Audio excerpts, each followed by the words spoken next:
ಈ ಹೆಲ್ಮೆಟ್ ನ ತಗೊಂಡು 4 ತಿಂಗಳಾಯ್ತು. ಅಂಡ್ ಈ ವಿಡಿಯೋದಲ್ಲಿ ಇದ್ರ ನೆಗೆಟಿವ್ ಪಾಯಿಂಟ್ಸ್ ಮಾತ್ರ ಎಕ್ಸ್ಪ್ಲೈನ್ ಮಾಡ್ತೀನಿ. ಪಾರ್ಟ್ 1 ಅಲ್ಲಿ ಇದ್ರ ಫೀಚರ್ಸ್ ನ ಎಕ್ಸ್ಪ್ಲೈನ್ ಮಾಡಿದೀನಿ. ನೋಡಿಲ್ಲ ಅಂದ್ರೆ ನನ್ನ ಅಕೌಂಟ್ ಅಲ್ಲಿ ಇದೆ, ಹೋಗಿ ನೋಡಿ. ಈ ಹೆಲ್ಮೆಟ್ ಬೈ ಮಾಡಕ್ಕೂ ಮುಂಚೆ ನಾನ್ ರಿವ್ಯೂಸ್ ಚೆಕ್ ಮಾಡಿದಾಗ ತುಂಬಾ ಕಸ್ಟಮರ್ಸ್ ಹೇಳಿದ್ದು ಜಸ್ಟ್ ಒನ್ ಸೈಡ್ ಸ್ಪೀಕರ್ ಮಾತ್ರ ವರ್ಕ್ ಆಗುತ್ತೆ, ಇನ್ನೊಂದ್ ಸೈಡ್ ಸ್ಪೀಕರ್ ವರ್ಕ್ ಆಗಲ್ಲ ಅಂತ. ಬಟ್ ನಾನ್ ತಗೊಂಡಾಗ ಆತರ ಏನೂ ಆಗಿಲ್ಲ. ಅಂಡ್ ಆಲ್ಸೋ ನಿಮ್ ಫೋನ್ ಸೆಟ್ಟಿಂಗ್ಸ್ ಅಲ್ಲಿ ನೀವು ಅಡ್ಜಸ್ಟ್ ಮಾಡ್ಕೋಬೇಕು.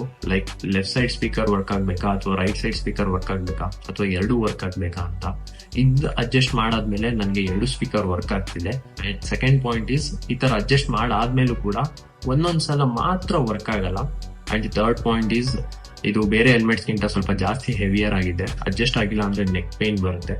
ಅಂಡ್ ಇದನ್ನ ಟ್ರಾಫಿಕ್ಸ್ ಅಲ್ಲಿ ಯೂಸ್ ಮಾಡೋದನ್ನ ಅವಾಯ್ಡ್ ಮಾಡಿ. ಬಿಕಾಸ್ ಡೈಲಿ ಯೂಸ್ ಗಿಂತ ಇದು ಟ್ರಾವೆಲಿಂಗ್ ಪರ್ಪಸ್ ಯೂಸ್ ಮಾಡಿದ್ರೆ ಬೆಟರ್ ಅಂತ ಅನ್ಸುತ್ತೆ. ಬಿಕಾಸ್ ಟ್ರಾಫಿಕ್ ಅಲ್ಲಿ ಬೇಗ ಸ್ವೆಟ್ ಆಗ್ತಿಲ್ಲ. ಈ 3 ನೆಗೆಟಿವ್ ಪಾಯಿಂಟ್ಸ್ ಬಿಟ್ರೆ ಬೇರೆ ಯಾವುದೂ ಪ್ರಾಬ್ಲಮ್ ಇಲ್ಲ ಹೆಲ್ಮೆಟ್ ಅಲ್ಲಿ. Helmet is really good. Definitely I will recommend to buy. And ಈ ತರ ಸ್ಮಾರ್ಟ್ ಸ್ಪೈಕ್ ಟೆಕ್ನಾಲಜಿ ನಿಮ್ಗೆ ಬೇರೆ ಯಾವ ಹೆಲ್ಮೆಟ್ ಅಲ್ಲೂ ಸಿಗಲ್ಲ.